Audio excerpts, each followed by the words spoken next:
When we think of World War II, we often see it through broad strokes, Axis versus Allies, good versus evil. But the men who fought on the front lines didn't always see it so simply. Behind the gunfire, behind the flags and propaganda, German soldiers formed raw opinions about both their enemies and their so-called allies. Some they respected, others they despised. Some they fought beside reluctantly, and some they fought beside with pride. What did the German army really think of their major enemies, Britain, America and the Soviet Union, and what they truly thought of their fellow Axis powers, Italy, Romania, Hungary, Finland and Spain? These are their real words and real summaries drawn from diaries, interviews and battlefield accounts, not from generals or politicians, but from the men who actually lived it. This is probably one of the most underrated yet most important aspects of World War II.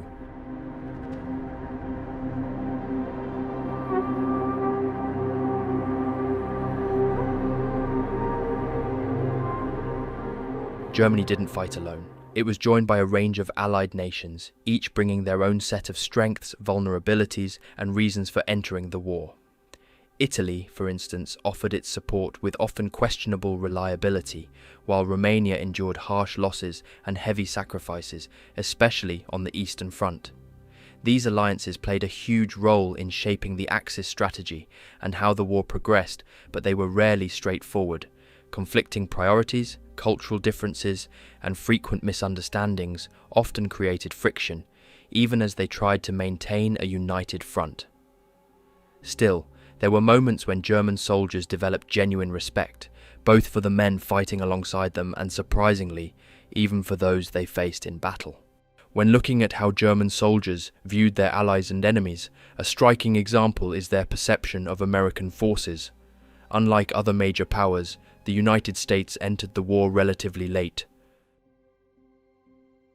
But once the Japanese attacked Pearl Harbor in December 1941, America mobilized at a breathtaking pace, assembling an enormous military force virtually overnight.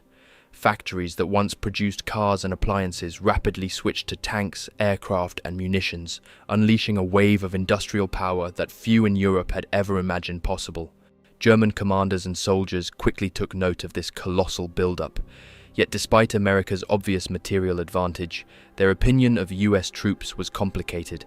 Early in the war, many German officers and frontline soldiers tended to look down on American fighting capabilities.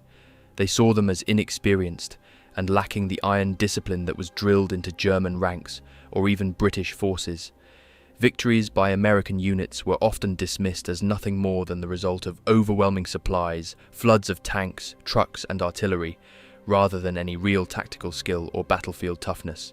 Colonel General Hans-Jürgen von Arnim, who clashed with American forces in Tunisia, summed up this belief quite bluntly. He remarked that American soldiers seemed quick to panic when faced with intense pressure and were prone to pulling back instead of standing firm. In his view, their battlefield successes came down to raw firepower and logistics, not hardened combat experience. This line of thinking was echoed by many across the German military, who felt American troops simply hadn't endured the kind of grinding campaigns that shaped the harsh realities of the Eastern or Western fronts. Part of this belief stemmed from cultural observations. German soldiers were raised under a strict, deeply hierarchical military system that emphasized absolute obedience, endurance, and detailed tactical training. When they looked at American soldiers, they often saw men who were more informal and relaxed in their behavior, at least by German standards. Americans joked around, addressed their officers with a casual ease that would have been unthinkable in German ranks, and seemed to carry themselves with a laid-back attitude. Many Germans mistook this for a lack of seriousness or commitment to the fight, reinforcing stereotypes that American soldiers might falter in long, brutal engagements. But these assumptions would be put to the test in the harshest ways.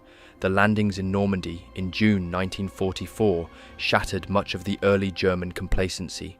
The scale of the Allied invasion was staggering.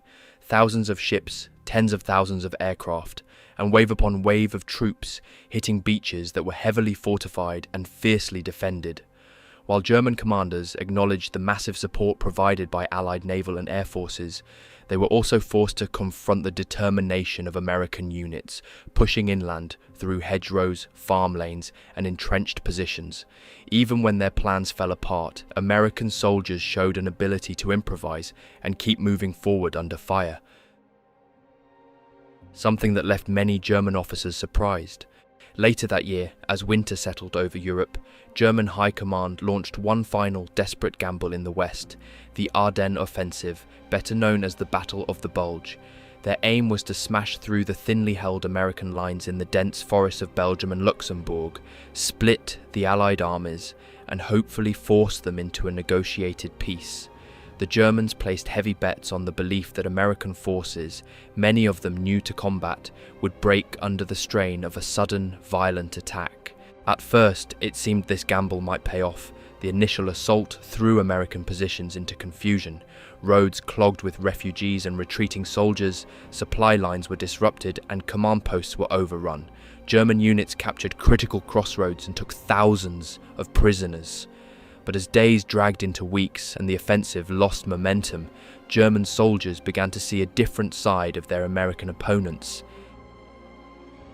At key points like Bastogne, they witnessed stubborn resistance from troops who refused to surrender, even when completely surrounded and cut off from resupply.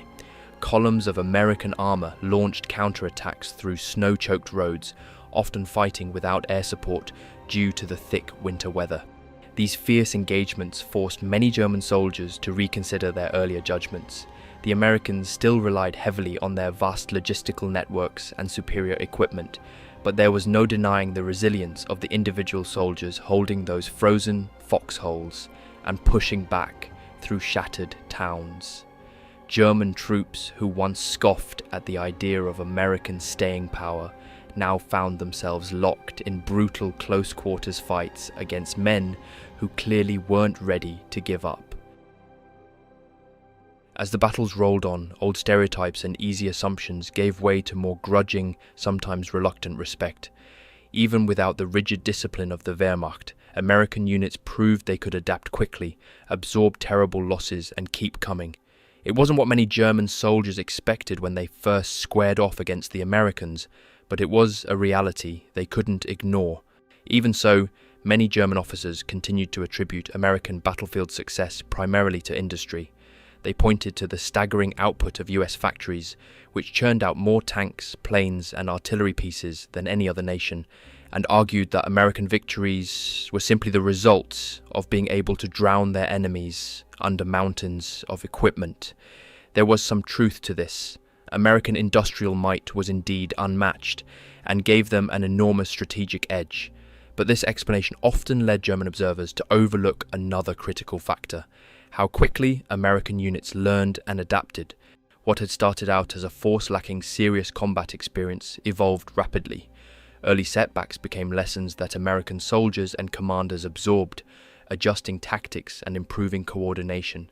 By the later stages of the war, US units were noticeably sharper, more flexible, and better prepared to handle the unexpected. Many German officers didn't fully appreciate this shift until they were already facing a tougher, more seasoned opponent across the battlefield. The difference in military cultures also shaped how German soldiers viewed the Americans. The German army was famously rigid, built around strict discipline, clear chains of command, and deeply ingrained doctrines. American forces, by contrast, often operated with a level of informality that at first seemed almost sloppy to German eyes.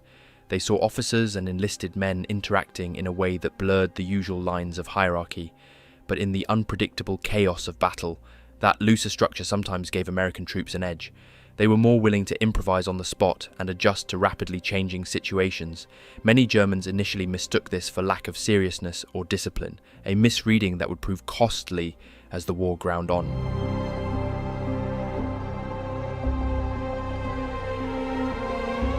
The rivalry between Germany and Britain ran deep, rooted in their fierce struggles during the First World War. When World War II broke out, this old enmity still simmered, but it had also evolved. Alongside the bitterness, there existed a grudging mutual respect. especially among those who actually faced each other in the field. Both armies were products of the grim trench warfare of World War I, and many older soldiers and officers carried memories of that brutal stalemate into the new conflict. For German troops, this history helped shape a view of the British as particularly stubborn and disciplined adversaries. Reports from countless engagements highlighted how British units rarely cracked under fire. Even when forced to retreat, they tended to withdraw in good order, regroup, and counterattack with determination. Many German soldiers found something almost familiar in British methods. The British Army emphasised precision, neatness, and a certain professional pride that mirrored German military values. They were seen as methodical, reliable in defence, and capable of holding a line under tremendous stress. Accounts from German officers often spoke of how British troops maintained their composure, stuck to their positions, and kept up effective resistance even when situations turned bleak. There was also a sense that the British shared a kind of unspoken code of soldierly conduct. German veterans noted that British units generally treated prisoners properly, refrained from unnecessary cruelty, and respected the dead on the battlefield, traits that sometimes fostered a rough sense of professional admiration even amid the killing. This mix of rivalry and respect created a unique dynamic whenever the two armies clashed. German commanders planning operations against British sectors often prepared for a tough fight, expecting the defenders to be steady and unyielding. When breakthroughs were achieved, there was recognition that such victories had been won against opponents who didn't easily give ground. Among frontline soldiers, stories circulated that while the British might not attack with the reckless aggression sometimes seen in Soviet tactics, they would stand their ground stubbornly and fight with quiet, grim tenacity. For many Germans, these impressions of British resolve were reinforced again and again on various battlefields, from the beaches and hedgerows of Normandy to the slogging advances through northern France and into Belgium. Even if propaganda painted the British in harsh tones, the soldiers who faced them often came away with an image of a capable, tough-minded enemy, one that earned, if not friendship, then at least a hard respect born of shared hardship in the mud and fire of war. German officers often remarked that if you dressed a British soldier in a German uniform, you might not even spot the difference in how he handled himself on the battlefield. In their eyes, British troops carried themselves with a similar sense of discipline, steadiness, and soldierly bearing. But alongside this respect, there was also no shortage of criticism, especially aimed at British high command. Many German officers came to see British generals as overly cautious, reluctant to take decisive risks, and sometimes too slow to act when the moment demanded boldness. Examples of this perspective emerged repeatedly. During campaigns in North Africa and later across Western Europe, figures like Field Marshal Erwin Rommel noted that British forces often executed meticulous preparations before launching operations. Their planning was thorough, their logistics solid, but when it came time to exploit a sudden opening or press an advantage, British commanders sometimes hesitated. This pattern fed a belief among German leaders that while British soldiers themselves were brave, capable, and dependable in the thick of combat, their leaders' tendency toward caution frequently blunted the effectiveness of British operations. Perhaps the clearest case in German minds was the situation at Dunkirk in 1940, while the British ultimately pulled off a remarkable evacuation, rescuing over 300,000 troops across the English Channel. Many German commanders viewed this outcome less as a triumph of British ingenuity and more as the result of missed chances by British generals. They believed that cautious, defence-focused decisions prevented the British from organising a meaningful counterattack or stabilising the front, leaving German forces free to dominate the battlefield even as the evacuation unfolded. Despite admiring the scale and discipline of the British withdrawal, German officers concluded that British leadership often failed to capitalise on fleeting opportunities that could have changed the course of local battles. Beyond these strategic views, there was also a cultural dimension that shaped the nature of the rivalry. It's no secret Hitler himself actually had much admiration for Britain. In fact, from the earliest days of his political writing to his private conversations during the height of the conflict, Hitler repeatedly expressed admiration for the British Empire and a desire to avoid direct confrontation. Even during the planning stages of Fall Gelb, the invasion of Western Europe, Hitler hoped that Britain would sue for peace after the fall of France. He was genuinely bewildered when the British government, led by Winston Churchill, refused to negotiate. In July 1940, Hitler offered what many historians interpret as a peace feeler, allowing Britain to keep its empire in exchange for German domination of continental Europe. Churchill rejected it outright. One of the most revealing testimonies comes from Adolf Galland, the Luftwaffe's top fighter ace. After a meeting with Hitler during the Battle of Britain, Galland recalled in his memoirs, "Hitler said to me personally, 'The war against England was forced upon me. Personally, I never wanted it. I've always expressed my admiration for the English people and their empire.'" Galland noted that Hitler's demeanour was not one of a leader bent on destruction, but of someone deeply frustrated that a historic opportunity for Anglo-German understanding had slipped away. In another account, Hitler allegedly told his generals that if he were British, he would never make peace with Germany either, suggesting that he understood and even respected Churchill's defiance. "I did not want war with England. It is the misfortune of my life," Hitler told Benito Mussolini in June 1940. "I have always admired the British Empire." But when diplomacy failed and Britain refused to come to terms, the Luftwaffe was unleashed, and yet even then Hitler restrained himself. The bombing of British cities, the infamous Blitz, was not originally part of his plan. The Luftwaffe was meant to target airfields and radar installations, not civilians. According to Galland, the order to bomb London came only after a British raid on Berlin, in which Hitler was reportedly enraged more by the humiliation than the strategic damage. Obviously, you can make of this as you will, but this grudging respect, however, did not survive the war. As the British stood firm and Hitler's empire crumbled, so too did any illusion of alliance. But it remains one of history's strange truths. The man who unleashed destruction across Europe began his rise with a vision of partnership with Britain, a vision that was never to be. Unlike the savage ideological hatred that fueled Germany's war with the Soviet Union, or the growing resentment toward the Americans as industrial might tilted the balance, the competition with the British carried a distinctly different tone.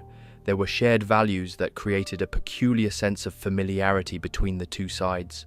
Both nations held deeply rooted military traditions that emphasized honor, formality, and professional standards of conduct. This cultural overlap sometimes showed in how battles were fought, and occasionally even in brief moments of battlefield chivalry.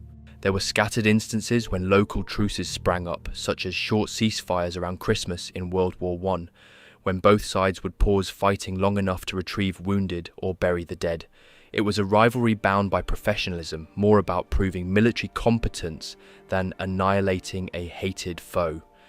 Many frontline accounts from German and British veterans alike painted a picture of soldiers focused on their duty, often without the deep personal animosity that burned so fiercely on the Eastern Front. This made the Anglo-German relationship one of the more complex and nuanced threads running through the wider conflict, a clash marked by grudging respect as much as by bullets and shells. Spain's role in World War II was unusual compared to the other nations tied to the Axis cause. Officially, under General Francisco Franco, Spain remained neutral, still licking its wounds from a brutal civil war that had only ended in 1939. However, Franco harbored deep sympathies for Hitler and his struggle against Bolshevism. This ideological alignment opened the door for Spanish volunteers to join the German war effort, without formally dragging Spain itself into the conflict. These volunteers formed what became known as the Blue Division, or División Azul. Between 1941 and 1943, around 50,000 Spaniards served on the Eastern Front alongside German forces.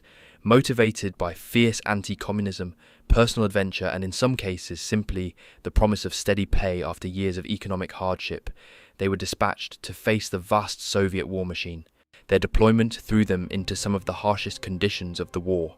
Spanish soldiers who had fought in the sunny hills of their own civil war now found themselves trudging through mud and snow on the endless Russian plains. They fought in brutal defensive battles around places like Novgorod and the Volkhov River, where winter temperatures could plummet well below -30 degrees. Many lacked proper cold weather gear, learning the hard way that frostbite could be as deadly as Soviet bullets. Yet, despite the cold and the overwhelming Soviet numbers, accounts from both German and Spanish officers noted the fierce fighting spirit these men brought to the front. Spanish units often showed a certain recklessness in attack, charging with a bravado that sometimes worried their more methodical German counterparts. But when it came to holding trenches under artillery bombardment or repelling Soviet assaults, the Spaniards proved remarkably stubborn. This earned them a mix of respect and wariness from German commanders who recognized both the value and the volatility of their Spanish comrades. Though Spain was not officially part of the Axis, its involvement through the Blue Division made clear that Franco's government stood behind Hitler's war against the Soviet Union, just without pulling Spain itself directly into the global conflict. Franco's decision to send Spanish troops to fight under German command was a careful political gamble. On one side, it allowed him to repay a debt to Hitler, whose Luftwaffe Condor Legion had played a decisive role in supporting Franco during the Spanish Civil War. On the other, it let Spain maintain an official stance of neutrality, avoiding the kind of direct clash with Britain and America that could have brought devastating repercussions to Spanish soil. The men who volunteered for this mission were overwhelmingly driven by fierce anti-communist convictions. Many saw it as a chance to continue their struggle against Marxism, taking the fight to what they considered the heart of Bolshevik power. Organized as the 250th Infantry Division within the German army, these Spaniards wore German uniforms and fell under German operational control, but they still held onto their own Spanish ranks, spoke their native language, and preserved a sense of distinct national identity. German soldiers who served alongside them came to hold the Spanish volunteers in notably high regard. The brutal Eastern Front tested every man to his limit, and the Blue Division proved itself under conditions that many other Axis satellite units struggled to endure. German accounts often highlighted how the Spaniards seemed to embrace the harsh environment, meeting adversity head-on rather than shying from it. Officers praised their raw courage and their ability to adapt to the ever-changing battlefield. Despite lacking the depth of formal training typical of Wehrmacht infantry, the Spaniards made up for it with determination and grit, earning a genuine respect from their German comrades.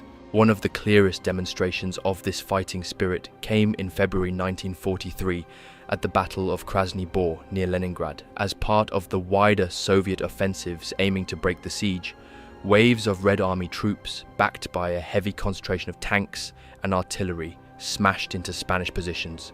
The Soviets outnumbered them by more than 4-1, yet remarkably the Blue Division held its ground for several days.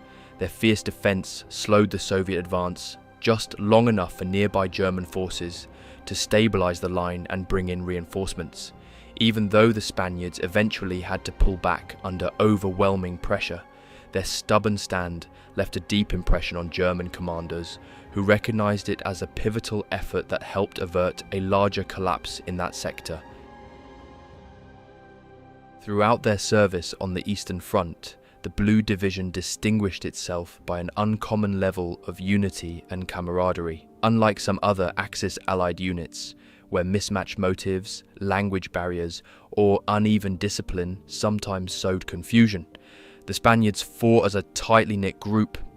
This cohesion was partly rooted in the fact that they were all volunteers, bound by shared ideological conviction, but also because they were allowed to preserve much of their own cultural character within the broader German military system.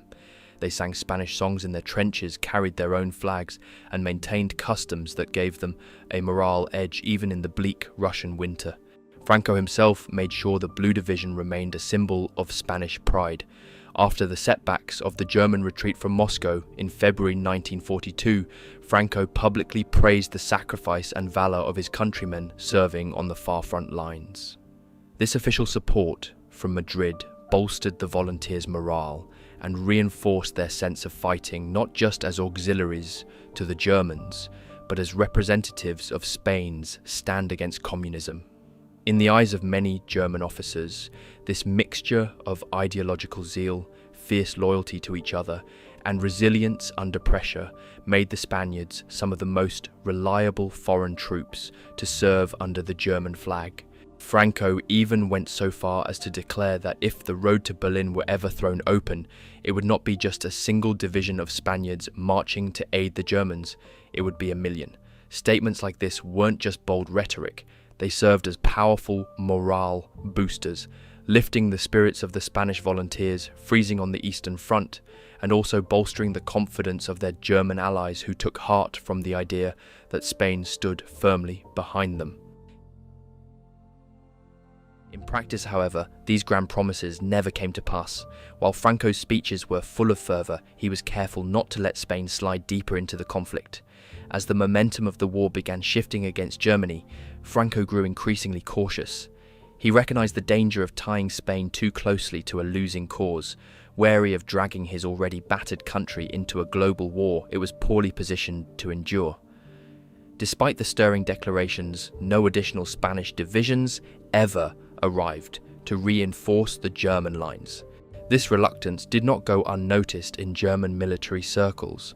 While the Blue Division continued to earn genuine respect for its grit and battlefield skill, there was also a quiet undercurrent of disappointment among German officers and soldiers. Many viewed Spain's limited involvement as a lost opportunity, believing that more direct Spanish support might have helped shore up critical sectors, especially as Germany's strategic situation deteriorated under mounting Soviet offensives and growing Allied pressure in the West. Still, even with these frustrations, the Blue Division stood apart in the eyes of the Wehrmacht. Their decision to volunteer for a distant, bitter front and the spirited way they conducted themselves earned them an enduring respect that was not extended to every auxiliary force Germany worked with. They were seen as comrades who had chosen, of their own free will, to face the hardships of the Russian winter and the relentless Red Army. By late 1943, the Blue Division's official story was drawing to a close. International pressure on Franco to pull back from his support for Hitler's war became intense, especially as the Allies tightened their grip on Western Europe. Spain, anxious to avoid economic reprisals or even the possibility of invasion, agreed to withdraw the division. Orders were given, and the bulk of the Spanish forces began their long journey home. But not every Spaniard was ready to leave. A number of veterans, bound by fierce anti-communist conviction and a sense of unfinished duty, chose to stay behind. They continued to fight, scattering into various German units as individual volunteers rather than as a distinct Spanish force. This personal decision to keep going, even without official sanction, spoke volumes about how deeply some of these men believed in the struggle they had joined.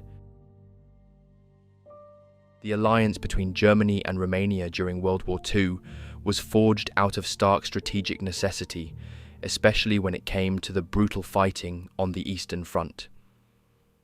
For Hitler's Germany, having Romania on its side secured not only a crucial military partner, but also guaranteed access to the vital oil fields at Ploiești, resources without which the German war machine would have struggled to keep its tanks and aircraft moving. For Romania, the partnership was primarily about survival. The looming threat of Soviet expansion cast a long shadow over the country, and aligning with Germany seemed like the best way to safeguard Romanian territory from a Red Army that many feared would otherwise roll in unchecked. This strategic bond tightened significantly when Marshal Ion Antonescu rose to power in September 1940.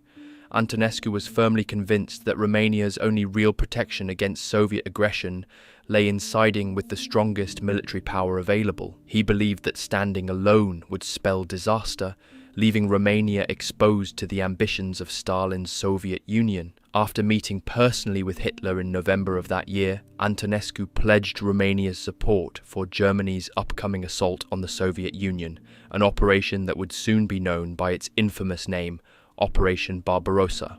From that point on, Romanian divisions marched alongside German armies as they surged into Soviet territory in June 1941.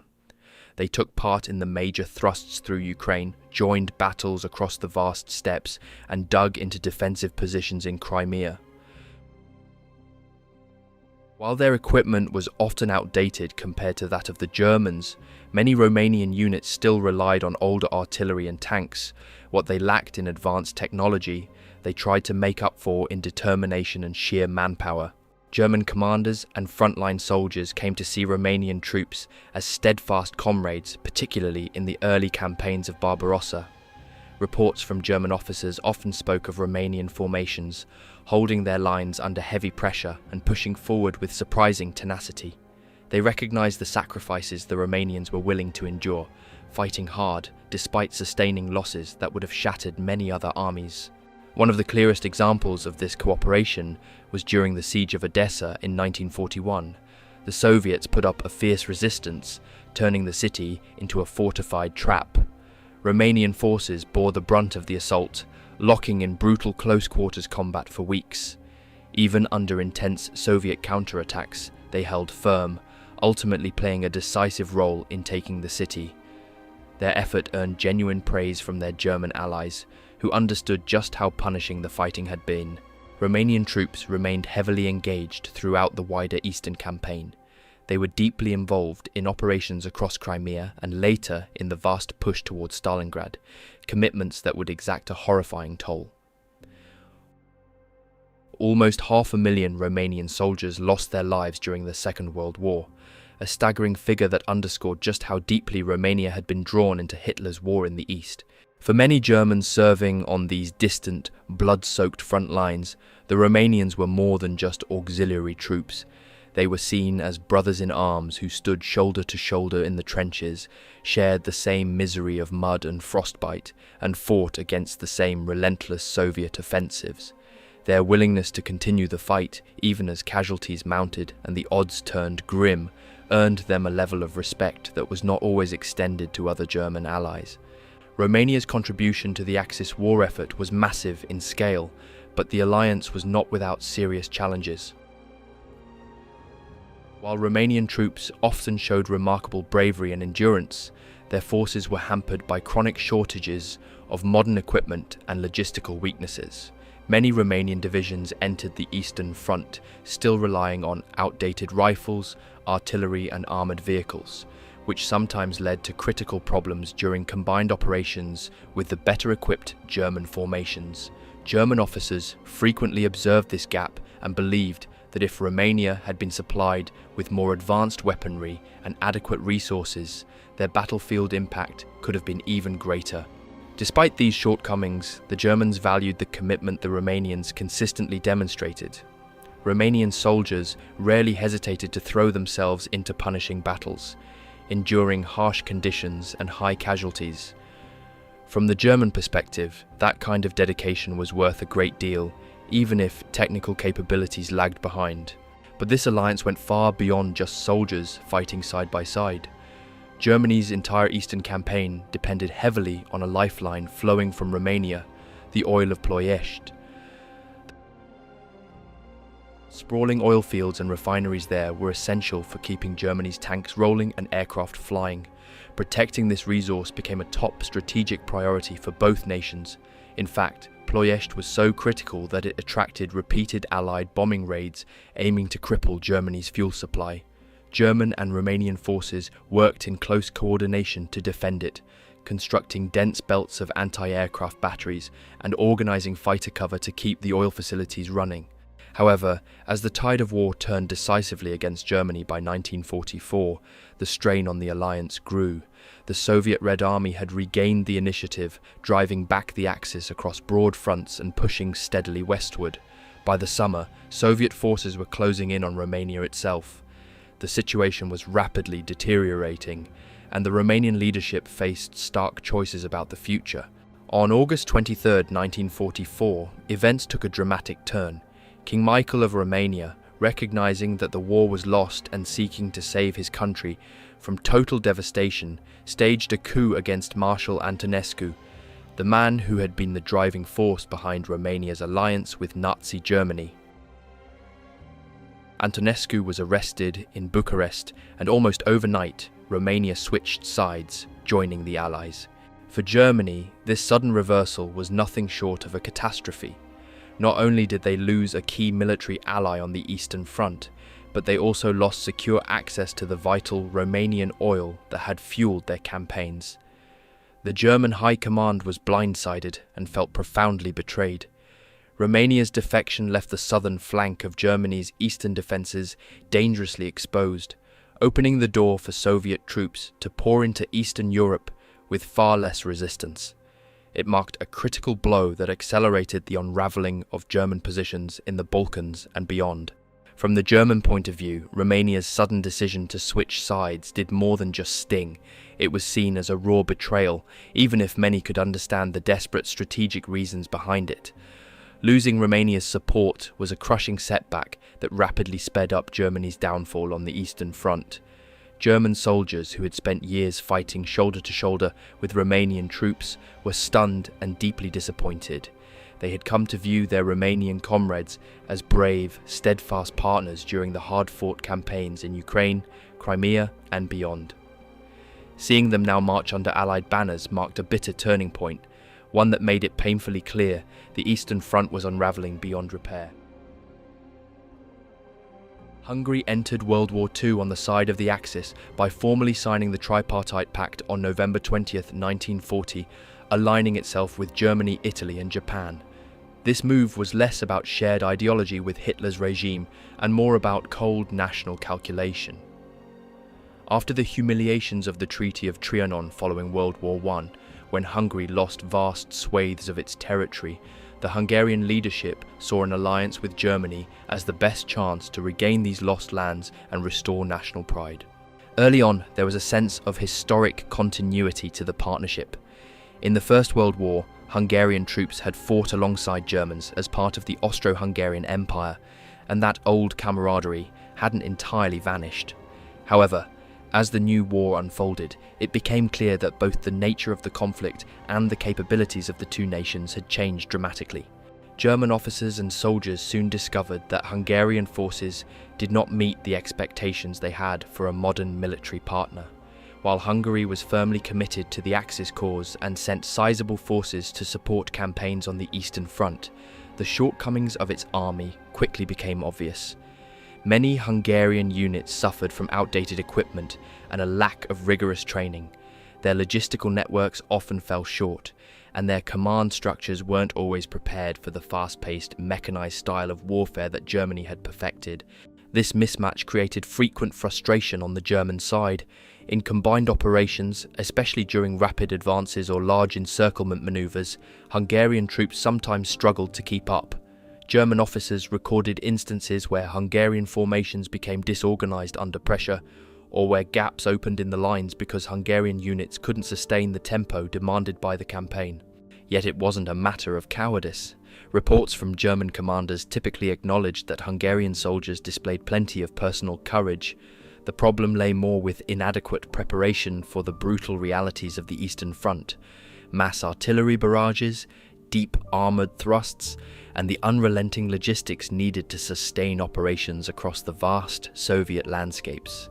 In these respects, Hungary's forces simply couldn't match the scale or the technical proficiency of the Wehrmacht. One of the clearest tests of the Hungarian-German alliance came late in the war, during the desperate fighting around Budapest from late 1944 into the first months of 1945. By then, the Soviet Red Army had smashed through much of Eastern Europe and was driving hard into Hungary itself. Budapest became a focal point of the German defensive effort, and they leaned heavily on Hungarian forces to help hold the city. Together, German and Hungarian troops mounted a fierce defense, turning Budapest into a fortress city. The battle devolved into street-to-street combat, with Hungarian soldiers often fighting tenaciously beside German SS and Wehrmacht units to hold ruined apartment blocks and government buildings. Despite their shortcomings earlier in the war, many Hungarian soldiers demonstrated extraordinary determination during these final battles, resisting Soviet assaults for weeks under terrible conditions. But ultimately, the overwhelming Red Army offensive, backed by massive artillery and fresh reserves, proved too much for the defenders. The fall of Budapest sealed yet another breach in Germany's collapsing eastern defences, highlighting both the bravery and the tragic limits of Hungary's contribution to the Axis cause. The siege of Budapest dragged on for more than 100 days, making it one of the longest and fiercest city battles of the entire conflict. It became a brutal showcase of both the determination and the stark limitations of the Hungarian forces. On the one hand, Hungarian soldiers, standing shoulder to shoulder with German units, defended their positions with remarkable tenacity. Block by block, street by street, they resisted repeated Soviet assaults, showing a stubborn will to fight that left an impression on many German officers. But the prolonged struggle also laid bare the underlying problems that had plagued Hungarian contributions throughout the war. Hungarian units simply didn't have the resources needed to hold back the Red Army's sustained attacks. They lacked enough modern tanks, had shortages of heavy artillery, and frequently ran low on ammunition. German troops recognized that, despite their allies' courage and willingness to engage the enemy, the Hungarians were constantly hampered by inferior equipment and thin logistical support. Against the relentless Soviet onslaught, these disadvantages proved insurmountable. Eventually, the defenders were overwhelmed, and Budapest fell in early 1945, a devastating setback for both Hungarian and German hopes of stabilizing the Eastern Front. Beyond the hard realities of combat, there were also deeper cultural and political undercurrents that complicated the German-Hungarian alliance. The German military system was built on rigid discipline, meticulous operational planning, and fast, aggressive maneuvers. In contrast, Hungary's approach to the war was shaped by its own internal political landscape and strategic hesitations. Regent Miklos Horthy, who led Hungary throughout most of the conflict, was not a Nazi ideologue. While he aligned Hungary with Germany for pragmatic reasons, seeking territorial gains and protection against the Soviets, he maintained a level of distance and caution that often caused friction. Horthy himself was uncomfortable with many aspects of German policy, especially regarding the persecution of Jews. This reluctance to fully embrace Hitler's radical agenda created an uneasy foundation for the alliance.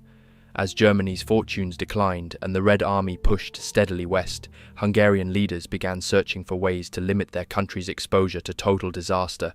This only deepened tensions with Berlin, as German commanders grew frustrated by what they saw as half-hearted political commitment from Budapest.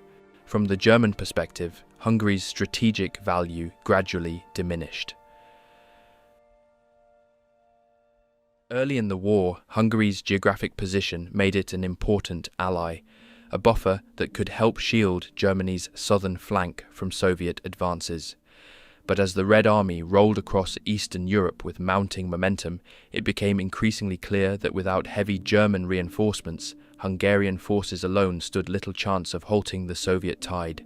The fall of Budapest starkly confirmed this reality, signaling the collapse of Hungary's ability to remain an effective participant in the Axis war effort and marking the beginning of the end for its involvement in Hitler's crumbling Eastern campaign.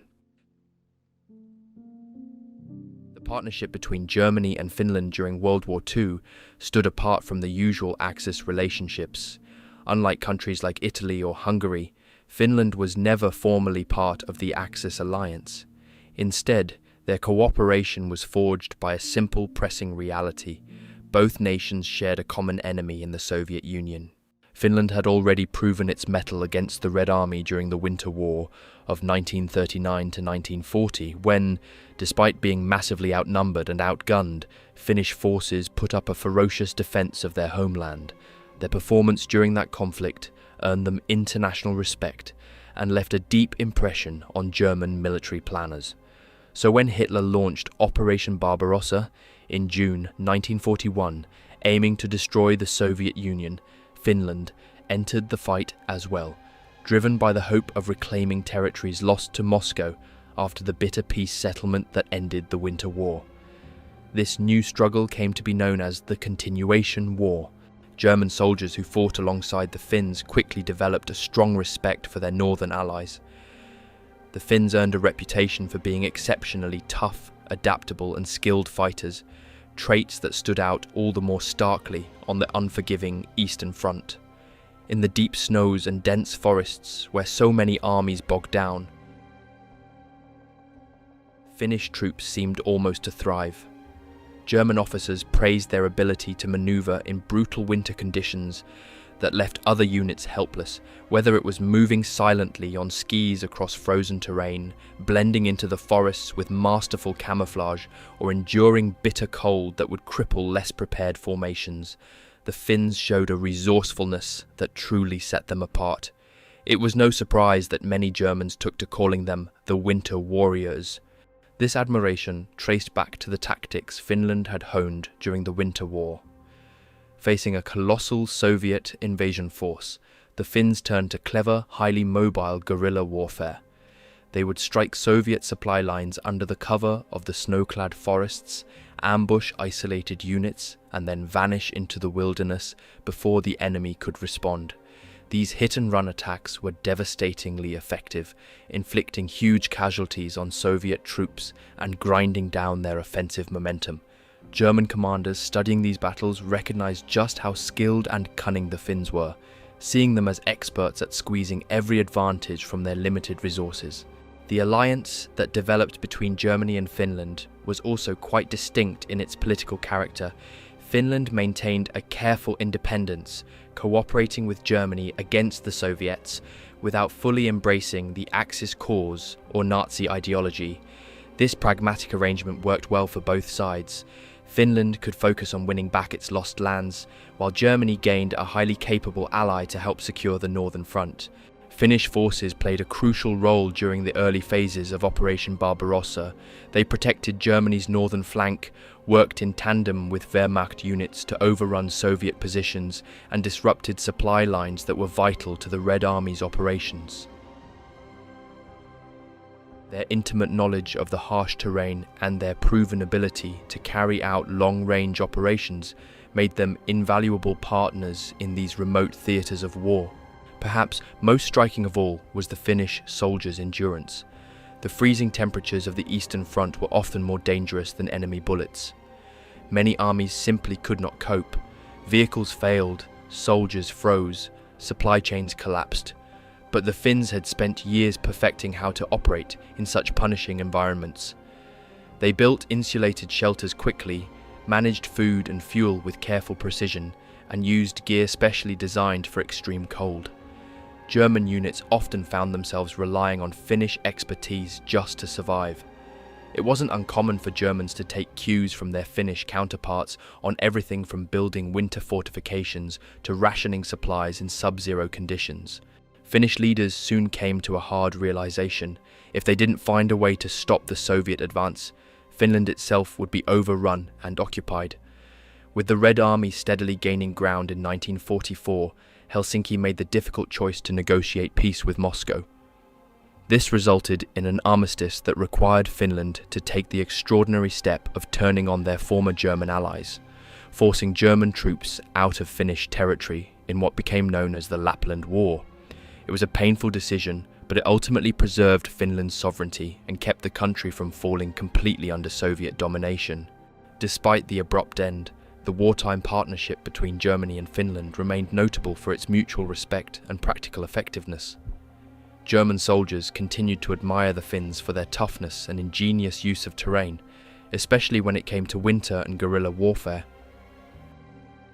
Unlike many Axis relationships built on shared ideology or formal treaties, the German-Finnish collaboration was rooted almost entirely in necessity. Both needed each other to fight the Soviets, and this mutual dependence fostered one of the more genuinely efficient alliances of the Eastern campaigns. When people think of World War II alliances, Germany's relationship with Italy stands out as one of the most prominent, and also one of the most troubled. Their partnership was officially sealed by the Pact of Steel, signed on May 22, 1939, which tied the two nations together in a sweeping military and economic agreement.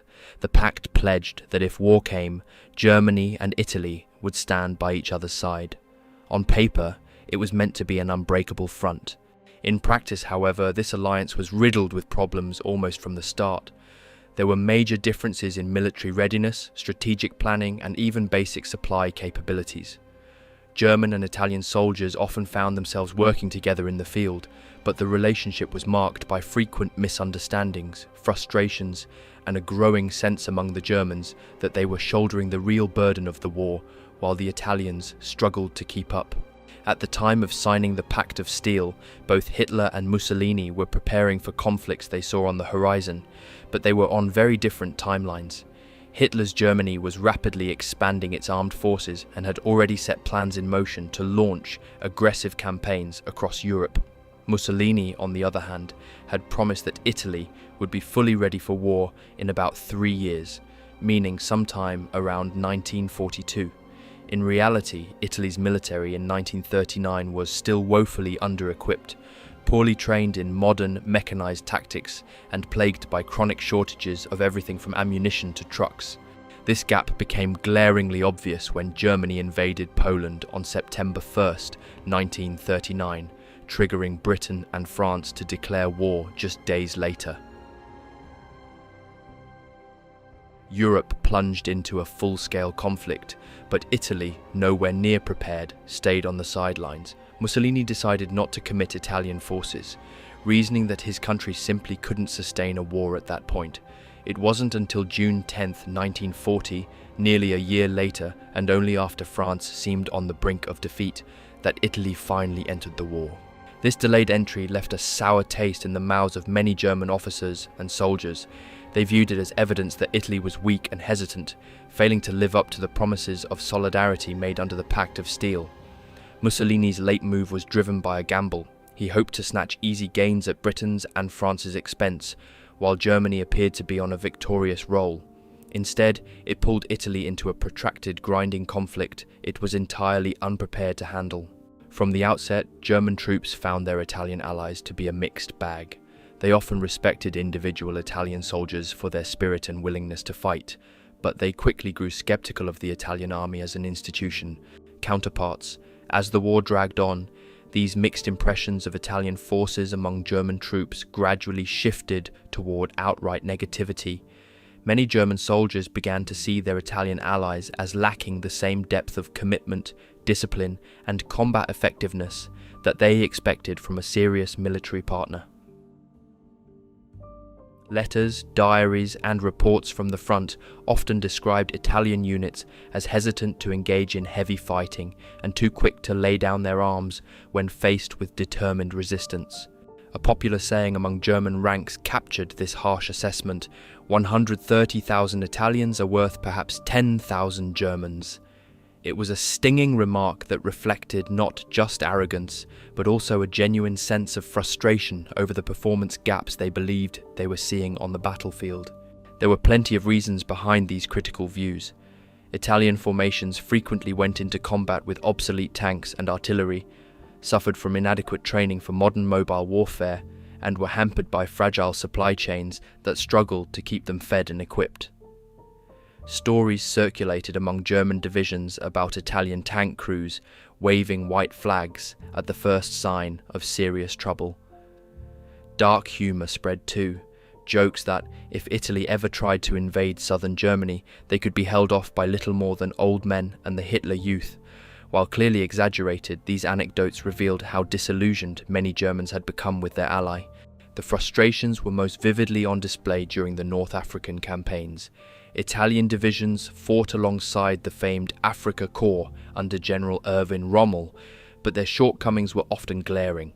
Rommel himself had complicated views. At times, he praised individual acts of bravery by Italian soldiers, acknowledging that some fought hard under dire conditions, but more often he vented his irritation over their lack of preparation, their shortages of food, water, and ammunition, and what he perceived as generally weaker organizational discipline.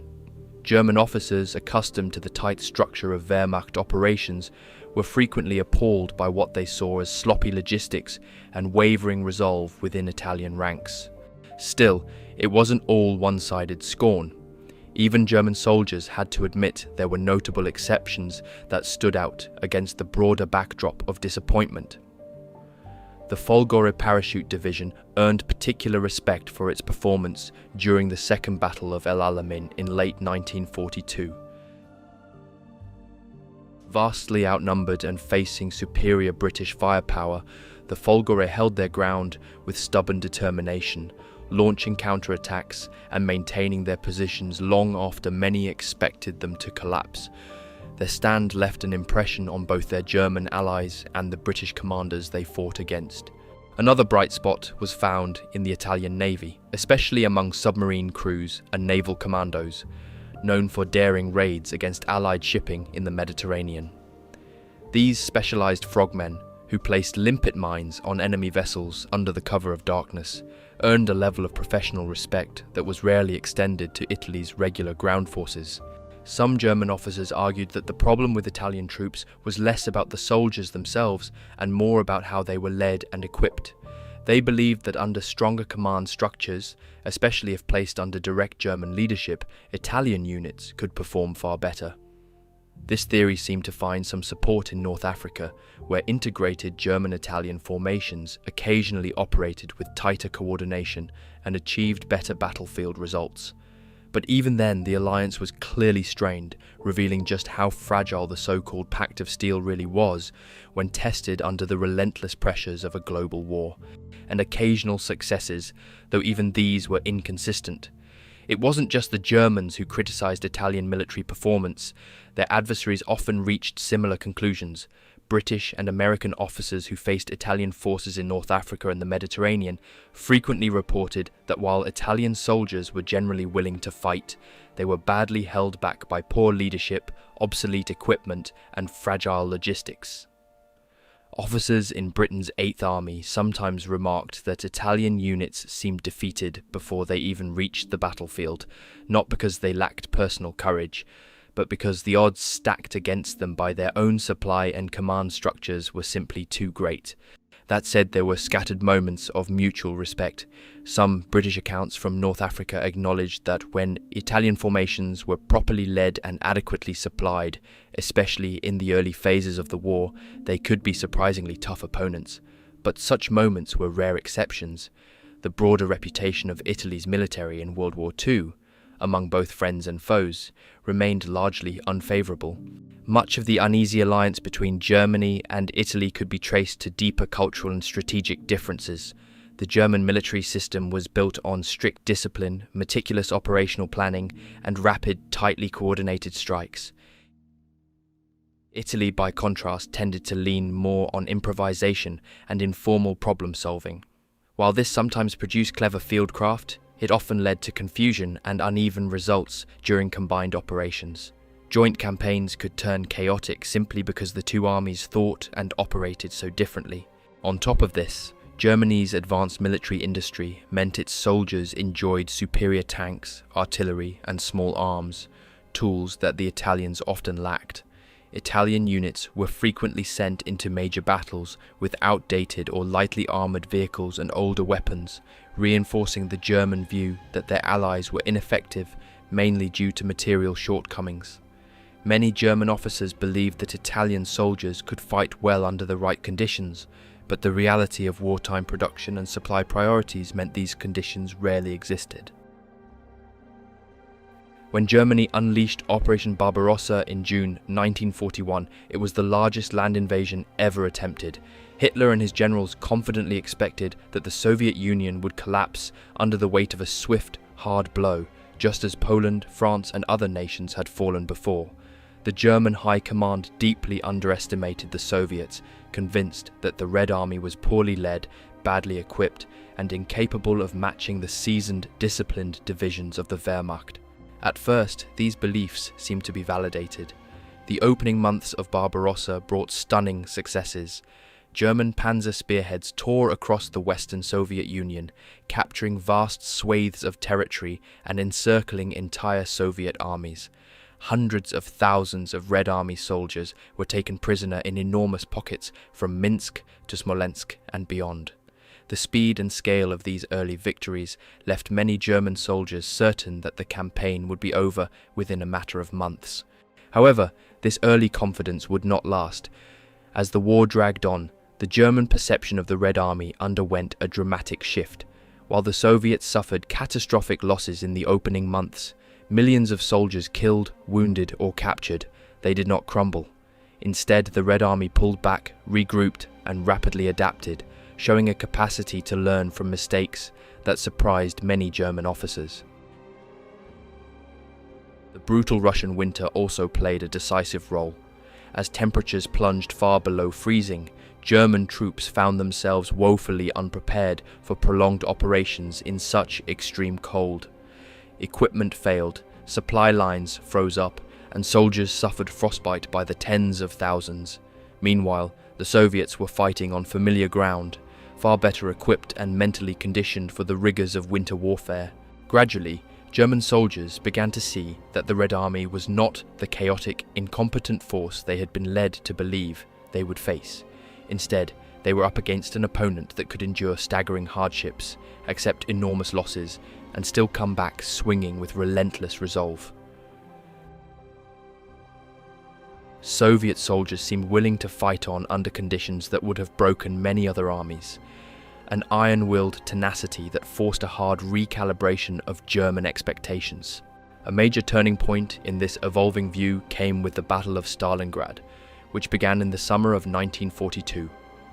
At first, German commanders were confident the city would fall quickly. Stalingrad was a key industrial hub on the Volga, and its capture would cripple Soviet logistics in the south. But what followed was one of the bloodiest and most savage battles in history. The Soviets transformed the ruins into a nightmarish maze of snipers, booby traps, and close-quarters ambushes. Block by block, floor by shattered floor, they fought with a ferocity that stunned the attackers. For months, the German advance ground down into brutal urban combat. Then, in November 1942, the Red Army launched Operation Uranus, a massive counteroffensive that smashed through weaker Axis flanks, encircling the entire German 6th Army inside the frozen ruins of Stalingrad. Cut off from supplies, surrounded by growing numbers of Soviet troops, the Germans faced starvation, disease, and relentless artillery barrages. The eventual surrender of 6th Army in February 1943 delivered a devastating psychological blow. It shattered any lingering German illusion that the Soviets would eventually buckle under pressure. Another pivotal moment that forced Germans to reassess their enemy came in the summer of 1943 at Kursk. This was the largest tank battle the world had ever seen, with thousands of armoured vehicles clashing across the vast fields of western Russia. Hoping to regain the initiative after Stalingrad, German planners envisioned slicing through Soviet lines with a powerful pincer attack, trapping huge Red Army formations in a grand encirclement. But the Soviets had learned their lessons. They constructed deep defensive belts packed with mines, anti-tank guns, and layered infantry positions. These new Soviet defensive lines around Kursk were nothing like the thin fronts the Germans had swept through in 1941. The Red Army dug in with layer after layer of trenches, bunkers, and artillery positions, backed by enormous reserves. They also developed smarter tactics to counter Germany's powerful armoured spearheads, using deep minefields, concentrated anti-tank fire, and well-timed local counter-attacks to blunt the impact of panzers. The result was a catastrophic failure for the Germans. Kursk marked the end of Germany's ability to launch major offensives in the east. From that point forward, the Wehrmacht would be forced into a grinding defensive war, slowly retreating west under relentless Soviet pressure. German soldiers who survived the brutal fighting at Kursk understood that they were no longer facing an enemy who could be outflanked or shattered by rapid maneuvers. The Soviets had evolved into a force that could plan complex operations, absorb horrific casualties, and still keep pushing forward with relentless force. Among the German ranks, perceptions of the Red Army changed dramatically.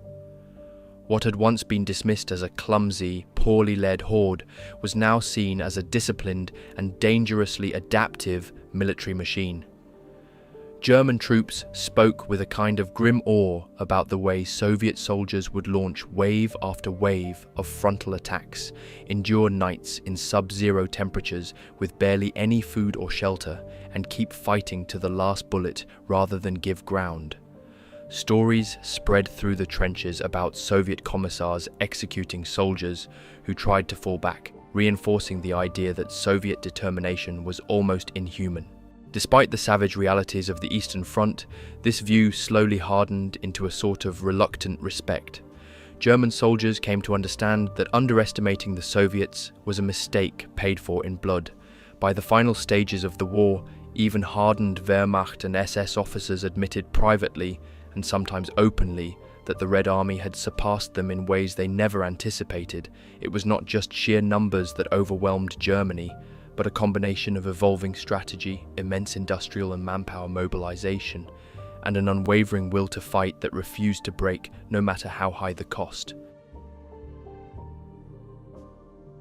Now, we come to a close.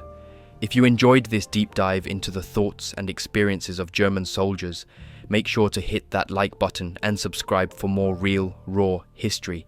I cover forgotten stories, frontline accounts, and the truth behind the headlines of World War II. Let me know in the comments which opinion surprised you the most and what topic you'd like to see next. Thanks for watching, and I'll see you in the next one.